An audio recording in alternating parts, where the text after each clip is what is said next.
New technology is expensive. That's no great secret. If a certain consumer wants to consume the latest and greatest that the world has to offer, then they have to be willing to pay a large price for it. This applies to smartphones, computers, and it certainly applies for video game consoles.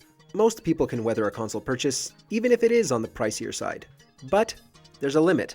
Sometimes, a company releases a product so outrageously expensive that no one wants anything to do with it.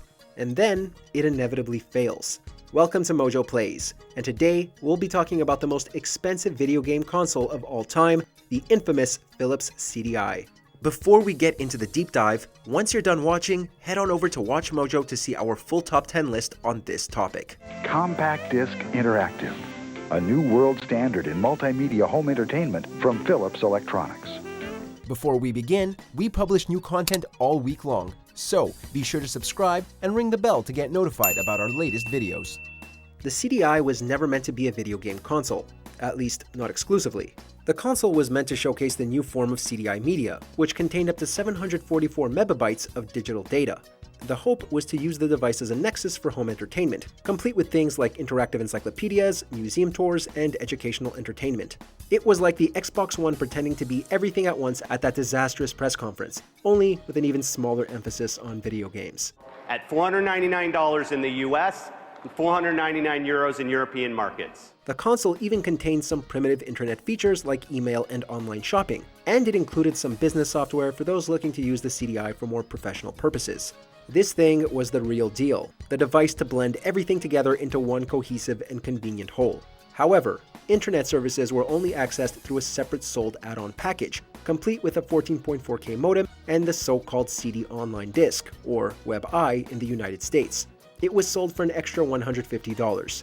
Philips was essentially creating a console-based PC for people who couldn't afford PCs. See, my first customers were soon to be Timmy and his mom.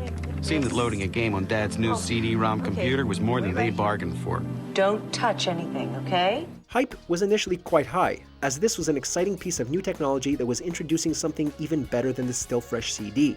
However, the console was hit with countless delays, and hype quickly deflated. Not only did the hype die, but the constant delays allowed CD-ROMs to become widely prevalent and popular. As video game developer Ron Gilbert claimed, if they'd come out 4 years ago, they'd have been hot, but now they're behind the times. And if anything spells a death knell for an emerging piece of technology, it's launching behind the times. It was like the Super Nintendo launching after the PlayStation had already been released.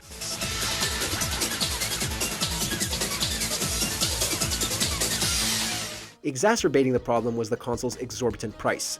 The basic model, the CDi 205/910 series, originally launched in 1999 for $1,000 in the United States, about $1,900 today. Within just 1 year, the price had dropped to $599, or about $1,100 today. The ultimate machine for compact discs and amazing pictures.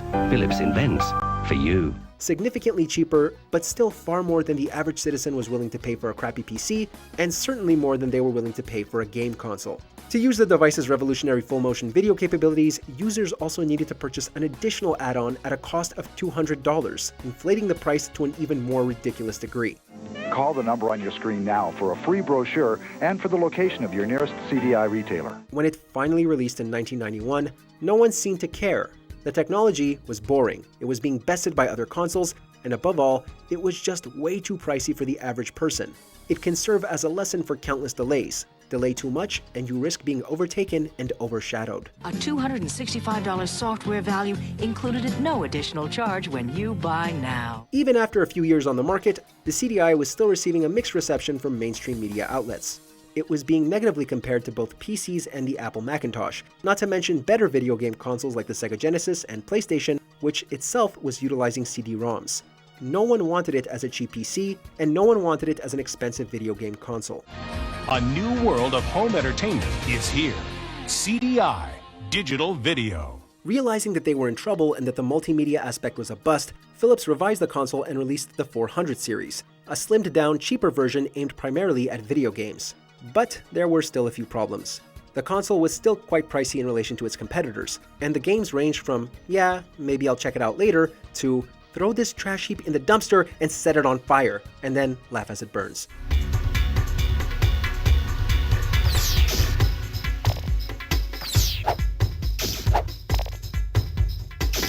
Due to a failed business arrangement between Philips and Nintendo, Philips was able to publish Nintendo's IPs, resulting in some truly abysmal knockoff titles. Games like Hotel Mario and the 3 now iconic in a bad way Zelda games quickly grew in infamy owing to their horrible gameplay and laughable production, and they are now regarded as some of the worst video games ever made. It also didn't help that the console's various controllers were horrible, and they too are regarded as some of the worst controllers in gaming history. Put simply, even the fix was a total disaster. Oh my goodness, this is awful! That said, the console did contain a few good aspects. Games like The Seventh Guest and Brain Dead 13 were pretty good, and the console supported online capabilities through its CD Online add-on. Unfortunately, only one game was released with this capability, a first-person shooter called Ram Raid. In fact, Ram Raid is often touted as the world's first ever online-enabled multiplayer game, so at least the CDi has some claim to gaming history, aside from being the worst.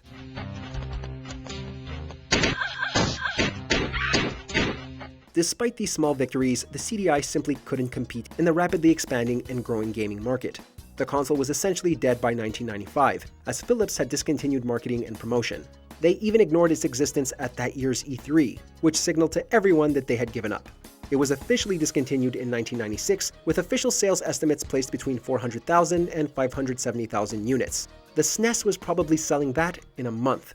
It's 16-bit, and it's yours only if you get new Super Nintendo. Now you're playing with power, superpower. The CDi was a flop of monumental proportions, and it made Philips a laughingstock in North America, especially within the video game industry. But that didn't exactly come as a surprise. The console was dead on arrival due to seemingly endless delays, and it launched behind the technological times. Maybe one of these days you'll actually get something constructive done. It suffered from a near-total lack of care from the mainstream, and even when Philips shifted entirely to video games, the CDi was marred by infamously horrible controllers and some truly awful titles. But perhaps worst of all was the price. The console launched for $1,000. The full motion video add-on was an additional $200, and the CD Online capability was yet another $150. As if the core console wasn't expensive enough.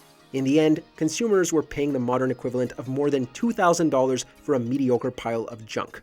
Where the treasure of death is hidden, bring it to me. Be gone. As Bill Gates succinctly stated, quote, "It was a device that kind of basically got caught in the middle. It was a terrible game machine, and it was a terrible PC. No one was willing to pay the exorbitant price for such a middling and unimpressive product, and no one did." Selling just 500,000 units throughout its lifetime, the Philips CDi quickly faded into history, where it has become regarded as one of the messiest, ill-fated, and dumbest video game consoles ever released. At least those Zelda games are good for a laugh. Maybe the console provided some enjoyment after all. Keep going, boy. You're doing real well. Once you get rid of Ganon, we can get back to fishing. Thanks for watching our deep dive. If you enjoyed it, why not check out our top 10 on the topic over on Watch Mojo. Check the link in the description for more details.